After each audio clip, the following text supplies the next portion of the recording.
আমার হাতে যে জিনিসটাকে দেখতে পাচ্ছেন এটাকে অনেক অঞ্চলে অনেক নামে ডাকা হয়ে থাকে। এটাকে অনেক অঞ্চলে পেস্তা আলু, মেটে আলু বা বান আলু ইত্যাদি নামে ডাকা হয়ে থাকে। তো এটা মূলত খুবই ঔষধি গুণ সম্পন্ন একটা জিনিস। তো এর ইংরেজি নাম হচ্ছে পার্পেল ইয়াম, ওয়াটার ইয়াম বা গ্রেটার ইয়াম ইত্যাদি নামে ডাকা হয়ে থাকে এবং এর বৈজ্ঞানিক নাম হচ্ছে ডায়োস্কোরা আলাটা। তো আর আমার পিছে এই যে গাছটাকে দেখতে পাচ্ছেন এটা হচ্ছে সেই মেটে আলুর গাছ। এর একটা বিশেষ গুণাগুণ রয়েছে, সেটা হচ্ছে এই হাতে যে ফলটাকে দেখতে পাচ্ছেন এটা ঠিক গাছের উপরে হয় আর গাছের নিচে বড় আলুগুলো হয়ে থাকে। তো এর যে ঔষধি গুণাগুণ সম্পর্কে এখন আমি আপনাদের বলার চেষ্টা করব। তো চলুন জেনে নিই এর যে ঔষধি গুণাগুণ সে সম্পর্কে। আপনার শরীরে যদি রক্তের ঘাটতি বা রক্ত স্বল্পতা থেকে থাকে তাহলে এই যে পেস্তা আলুর ভিতরে যে আয়রন রয়েছে সেটা আপনার শরীরের রক্ত স্বল্পতা দূর করবে। এতে রয়েছে অ্যান্টিঅক্সিডেন্ট যা আপনার শরীরের রোগ প্রতিরোধ ক্ষমতা বৃদ্ধি করবে। তাছাড়া এই আলুর ভিতরে রয়েছে ফাইবার যা আপনার হজম শক্তি ত্বরান্বিত করবে। তাছাড়া আপনার মস্তিষ্কের সমস্যা যদি থেকে থাকে তাহলে যদি এই আলু খাওয়া হয় তাহলে মস্তিষ্কের সমস্যা দূরীভূত হয়।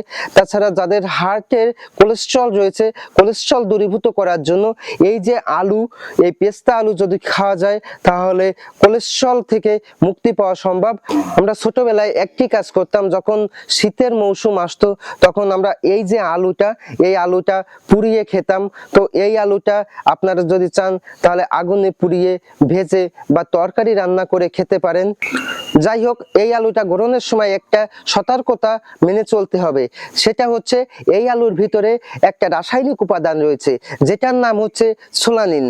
তো এই আলু যখন অঙ্কুরোদ্গম হয় তখন এর ভিতরে সোলানিন নামক যে রাসায়নিক উপাদান সেটা কিন্তু প্রচুর পরিমাণে বিদ্যমান থাকে।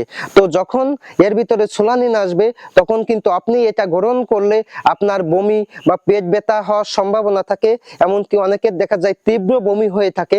তো সেই বিষয়টা একটু লক্ষ্য রাখতে হবে, যখন এটি অঙ্কুরোদ্গম হবে তখন কিন্তু এটা খাওয়া যাবে না। ঈশ্বরের কি অপর সৃষ্টি, তাই না?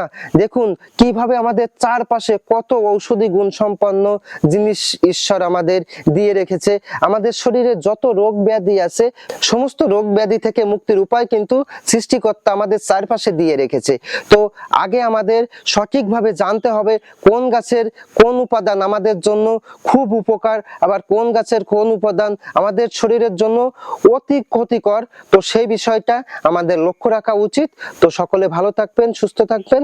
ধন্যবাদ।